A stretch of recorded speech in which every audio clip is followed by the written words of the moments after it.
वक्फ किसे कहते हैं? वक्फ उसे कहते हैं जो हमारे जो अकाबिरीन थे, हमारे पूर्वजों ने मुसलमानों की तरक्की के लिए, मदारिस के लिए, मसाजिद के लिए, ईदगाहों के लिए, दरगाहों के लिए, उनकी तरक्की के लिए ये सारे जायदाद उन्होंने हमारे मुसलमानों के लिए छोड़ कर गए हैं। इसे असल वक्फ कहते हैं।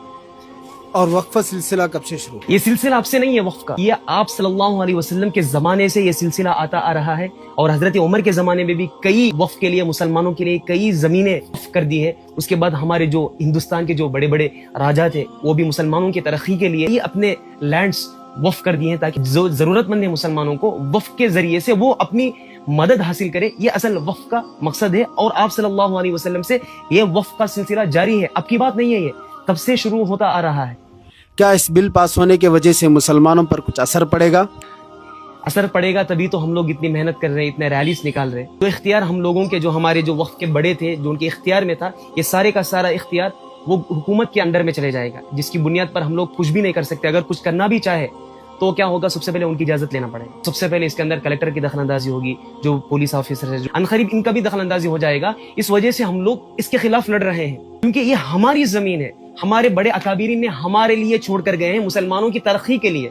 इसी वजह से हम लोग लड़ रहे हैं। बस ऐसे ही नहीं कि हम लोग हुकूमत कोई भी कानून लागू कर दे, हम लोग हाँ में हाँ मिलाते रहे, इस वजह से नहीं, बल्कि ये जरूरत है हमारे मुसलमानों की, इसलिए हम लोग इसके लिए लड़ रहे हैं।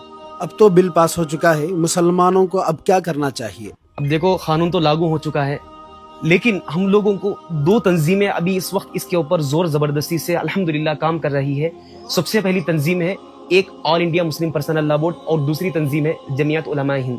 हम लोगों को चाहिए कि ये जो भी हम लोगों को गाइड करे उसको हम इस वक्त फॉलो करना बहुत जरूरी है, क्योंकि इनको आइडिया है कि किस तरीके से इसे हैंडल किया जाएगा। बड़े बड़े अकाबिरीन इन तंजीमों के साथ जुड़े हैं। इंशाल्लाह हम लोगों को भी, हम सारे नौजवानों को भी इनको फॉलो करनी चाहिए। इंशाल्लाह अब वक्त आ गया है हम सारे मुसलमानों को जागने का। अगर हम लोग इसे भी ढील करेंगे, ढील देंगे, तो समझ जाइए हमारे मसाजिद, मदारिस, खानखा, दरगाह, कब्रिस्तान तक हमारे इख्तियार में नहीं रहेंगे। इन चीजों को भी हम लोग अपने हाथों से गंवा देंगे। समझ रहे आप मेरी बात? तो प्लीज ऐसे मामलात में सबसे पहले बड़े अकाबिरीन की जो भी गाइडेंस सबसे पहले आएगी, आप इसे फॉलो करें।